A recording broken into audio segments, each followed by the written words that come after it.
Hi there, my name's Vince from mymatevince.com, and in this video today I'm going to show you how you can get two Joy-Cons working as one player on an Android phone. The Android phone has not been rooted. Now you're probably already aware that you can use it via Bluetooth as a single Joy-Con, which is good on some of the older emulators. Problem is, you do lack a lot of buttons. So, just like on the Nintendo Switch, you can put them both together, and I can now play this on the Android phone as a full-size controller with all the buttons working. To enable you to do this, you do have to buy an adapter. It's this one here, but it is actually quite cheap. It's only £18.50, and that's in the UK. And it's made by a company called Mayflash, and it's called a Magic NS. And basically, it allows you to connect up various different things to various different consoles, etc. So I can connect up the Xbox One controller to the Nintendo Switch, or in this instance, I can connect up the Joy-Con as a pair to the Android phone. So in this video I'm going to show you it working on Minecraft Pocket Edition, Sonic Racing, and then I'm going to do a couple of emulators, the PSP emulator and also RetroArch as well, to play an old Wonder Boy, an old Sega Master System game. Now the only thing it says in the instructions is to sync up the right hand controller first, so the right Joy-Con first and then the left Joy-Con.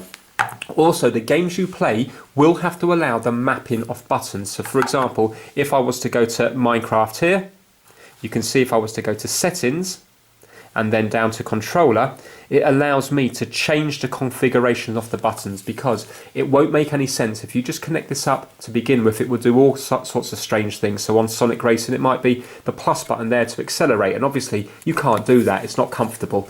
So only games that allow you to map buttons will work. So emulators work brilliantly because you can map all the buttons really well. Now, lag, there isn't any lag, it works really well. So let me show you it working.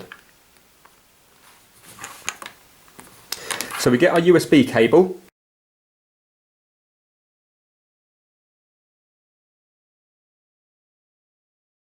And we plug it into here. Now this is all plug and play. The only thing we have to do is sync it up. But once you've synced it up to the controller, you don't have to do it again. Now I've already synced it up before. To sync it up is really easy. You just tap this button here, and then you need to tap your sync buttons on the Joy-Con. First of all, this one here, and then you would do the left one afterwards. And if you have a look now, you'll see it's registered as one player. Let me go over to here, you can see it moving around. Let me just zoom in a bit. And I've got it in Nintendo Switch mode. There's all different modes on this. If you're interested in this adapter, I have got a very long, thorough video about it. So if you have a look here now, I've got the volume down because it's raining. Yeah.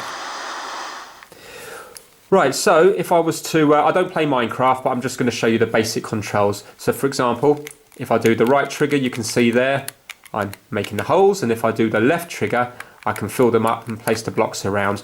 I can use, you can map it however you want to map it. So I've mapped moving down here on the right and left D-pad. So you can see there, I'm moving left to right.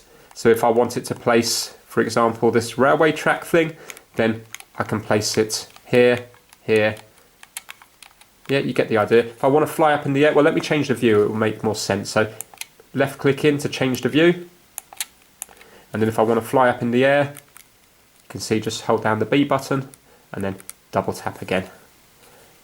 X for inventory, but you will change it to whatever you feel comfortable with. So I've kind of copied the Xbox buttons apart from moving left and right when it comes to the inventory thing down the bottom. Right, so that is Minecraft. Apologies for not knowing all the terminology. My son and daughter play this game, not me.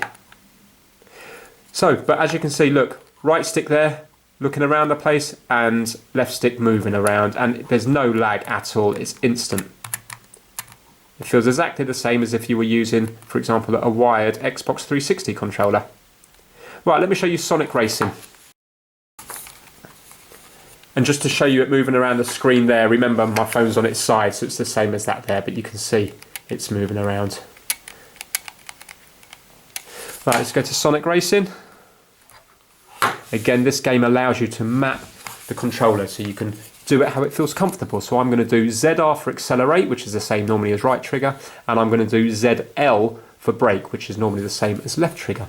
And then I think it's, I don't know what I've done, I can't remember, I think it might be Y to use the power up.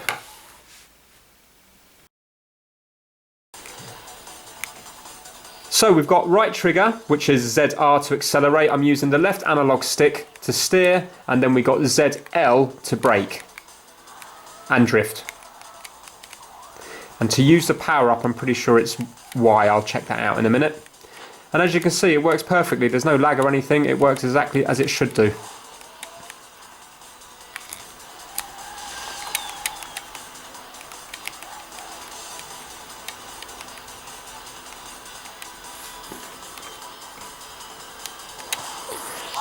Right, so I've got the power up now, so I'm going to press Y. There you go, and that's the power up the hot rod. So as you can see, it works really well, and it's nice to be able to use the Joy-Cons as a pair. Let me now show you an emulator.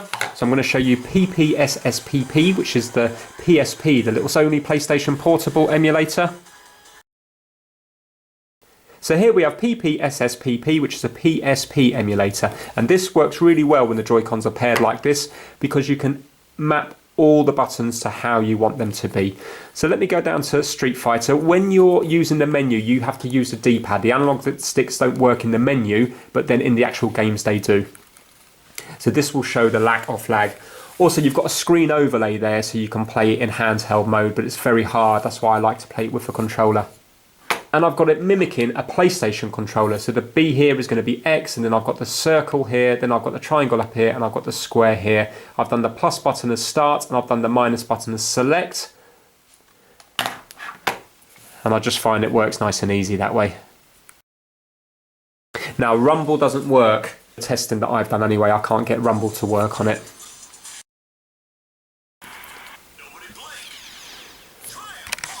So if you have a look there, left and right, and that's jump.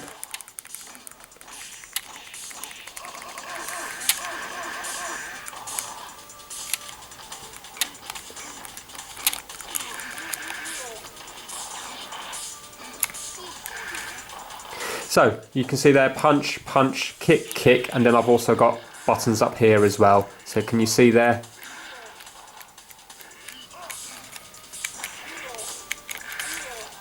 And I can use the D-pad as well, so if you find it easier using the D-pad, you can do it that way.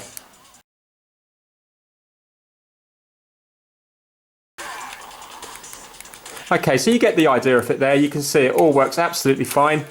So let me show you one more emulator now on RetroArch. I'm going to be doing a Sega Master System game, which is a very simple game. And with that kind of game, you would be able to do it just with one Joy-Con, because you don't need a huge amount of buttons. Right, so I've mapped that to bring me up to this menu here, and then I can just move down, exit to menu, and then move across, exit. So if you wanted to connect this up to your TV, then most of it you can sit back and just use the controller. What I haven't worked out how to do is how to scroll from page to page. So when I'm on the page, I can move around it fine. So for example, I'm going to go down now to RetroArch. So there. And that's fine, but I can't work out how to scroll from page to page. And if you have a look there, you can see the left analog stick is moving left and right. If I do the D-pad as well, it moves left and right, so you can just do whatever you feel comfortable with. So in this game, it's Y to go fast, and also to fire your weapon, and it's B to jump. Again, you can see it's working fine, so watch this. You can see that there's no noticeable lag.